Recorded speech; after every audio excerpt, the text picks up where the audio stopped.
वैसे तो इस क्वेश्चन का सॉल्यूशन मैं 10 सेकंड में बता सकता हूँ, लेकिन मैं यहाँ पे सिर्फ सॉल्यूशन बताने के लिए नहीं आता हूँ, मैं यहाँ पे चीज़ों को एक्सप्लेन करने के लिए आता हूँ। So hello learners, welcome to the whiteboard. मैं हूँ साकेत सक्षम और इस वीडियो में मैं आपको बीपीएससी टीआरई 2.0 के क्लास 9-10 में जो जनरल मैथ्स होता है ना, उसका एक क्वेश्चन का सॉल्यूशन बताने वाला हूँ। तो फटाफट से क्वेश्चन पढ़ लेते हैं। 50 संख्याएँ दी हुई हैं, प्रत्येक संख्या को 53 से घटाया गया और इस तरह प्राप्त संख्याओं का जो माध्य है वो माइनस में 3.5 है। तो दी गई संख्याओं का माध्य क्या है, मतलब ये जो 50 संख्याएं थी इनका माध्य क्या है, ये हमसे पूछा जा रहा है। ऑप्शन है हमारे पास 56.5, 53.5, 49.5। MTO यानी मोर देन वन, अगर एक से अधिक सही उत्तर रहता है तो उसके लिए हम इस पे टिक करते हैं, और NOT नन ऑफ दिस, अगर कोई उत्तर सही नहीं है तो उसके लिए इस पे टिक करते हैं। अब कई बार की तरह इस बार भी मैं बताता हूँ कि इस क्वेश्चन का जो आंसर है MTO नहीं हो सकता। क्यों? क्योंकि अगर किसी संख्याओं का जो माध्य है, अगर मान लो माध्य 56.5 आ गया है तो वही माध्य 53.5 नहीं हो सकता, वही माध्य 49.5 भी नहीं हो सकता। तो कुछ क्वेश्चन ऐसे होते हैं जिसका एक ही आंसर आता है, एक से अधिक आंसर नहीं आता। तो मोर देन वन जो होगा हमारा एक से अधिक उत्तर वाला, ये तो पहले ही साइड हट गया। अब हमारे पास जो 4 ऑप्शन बचे हैं उसमें से हमें क्वेश्चन ढूंढना है। तो मैंने जैसा कहा था कि 10 सेकंड में इसका आंसर बताया जा सकता है। सीधे सीधे इस क्वेश्चन को देखो। 53 संख्याएँ दी हुई हैं, प्रत्येक संख्या को 53 से घटाया गया। 50 संख्याएं दी हुई हैं और प्रत्येक को 53 से घटाया गया, और इस तरह प्राप्त संख्याओं का 53 से घटाने के बाद जो संख्याएं बहुत सारी प्राप्त हुई, 50 संख्याएं प्राप्त हुई, उसका माध्य है -3.5। तो दी गई संख्याओं का माध्य क्या है, यानी कि ये जो 50 संख्या थी इनका माध्य क्या है। तो आंसर इसका तो ऐसे है कि मैं बोलूँगा 53 में से -3.5 को घटा दो। 53 माइनस 3.5, तो ये हो गया हमारा 53 माइनस प्लस 3.5, और इसको सॉल्व करें तो हो गया 56.5। इसका राइट आंसर हो जाएगा 56.5। लेकिन ये आया कैसे वो मैं बताने वाला हूँ, तो ध्यान से समझना आप लोग।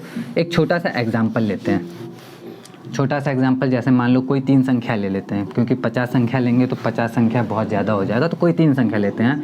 मान लो मैंने 3, 6 और 9 लिखा, जानबूझ के 3, 6, 9 लिखा, क्योंकि हमें पता है कि इसका माध्य जो है बीच वाली संख्या ही हो जाएगा, समांतर माध्य इसका बीच वाला संख्या ही हो जाएगा। तो 3, 6 और 9 का माध्य कितना आता है, 6। हमें मान लो कि ये माध्य पता नहीं है, 3 संख्याएं दी हुई हैं और माध्य हमें पता नहीं है। अब इसको 50 संख्या को 53 से घटाता, इसको एक बार 10 से भी घटाएंगे और एक बार 20 से भी घटाएंगे। दोनों से अलग अलग इसलिए मैं घटाने बोल रहा हूँ क्योंकि 53 में से हमने ये घटाया था ना, तो जाहिर सी बात है कि एक बार अगर 10 में से इसको घटा रहे हैं तो 10 में से हम इसके माध्य को घटाएंगे तो हमारा आंसर आना चाहिए। तो चलो देखते हैं घटा के। तो 10 में से 3 को घटाएंगे तो 7 आएगा, 10 में से 6 को घटाएंगे तो 4 आएगा, 10 में से 9 को घटाएंगे तो 1 आएगा।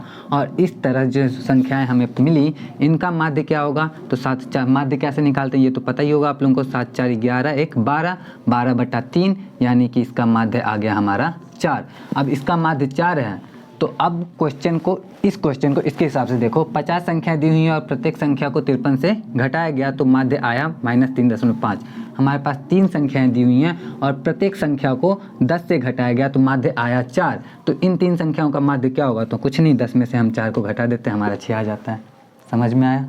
अगर नहीं आया तो एक बार और दूसरा एग्जाम्पल से, 3 संख्याएँ दी हुई हैं, प्रत्येक संख्या को 20 में से घटाते हैं। 20 में से घटाए, 20 में से 3 को घटाएंगे कितना आ जाएगा हमारा 17, 20 में से 6 को घटाएंगे कितना आ जाएगा 14, 20 में से 9 को घटाएंगे कितना आ जाएगा 11। अब इन 3 संख्याओं का माध्य कितना होगा, तो इन 3 संख्याओं का माध्य हम क्या करते हैं, तीनों को जोड़ के 3 से भाग दे देंगे, तो 17, 11 हो गया हमारा 28, 28, 4, 32, 10, 42, 42 में 3 से भाग दे दो तो कितना होता है 14, क्योंकि 14 तिया 42 होता है। अब 3 संख्याएँ दी हुई हैं और प्रत्येक को 20 में से घटाया गया और प्राप्त संख्याओं का माध्य आया हमारा 14। तो अब इन 3 संख्याओं का माध्य क्या था, कुछ नहीं, 20 में से 14 घटाओ, 20 माइनस 14, और हमारा आ गया 6, यानी कि ये जो 6 आया है वो बिल्कुल सही है। और इस तरह से हम इस क्वेश्चन के सॉल्यूशन को करते हैं। तो समझ में आ गया होगा कि किस तरह से इसका सॉल्यूशन आया है। अगर समझ में आया है, वीडियो अच्छा लगा है, तो प्लीज़ वीडियो को लाइक करके ही जाना और कमेंट करके भी ज़रूर बताना कि ये सच में कैसा लगा ये वीडियो, ये ज़रूर कमेंट करना। और अगर कमेंट करने जा रहे हो तो साथ में ये भी बता देना कि कौन सी जगह से आप लोग इस वीडियो को देख रहे हो, मुझे भी तो पता चले कि मेरा जो छोटा सा चैनल है इसको कहाँ से लोग देख रहे हैं। तो बस इतना ही रिक्वेस्ट है छोटा सा, मानना है तो मान सकते हो, अदरवाइज़ नहीं भी मानोगे तो आपका क्या ही जाएगा। मैं आपसे नेक्स्ट क्वेश्चन के साथ नेक्स्ट वीडियो में मिलूँगा। टिल देन, जय हिंद।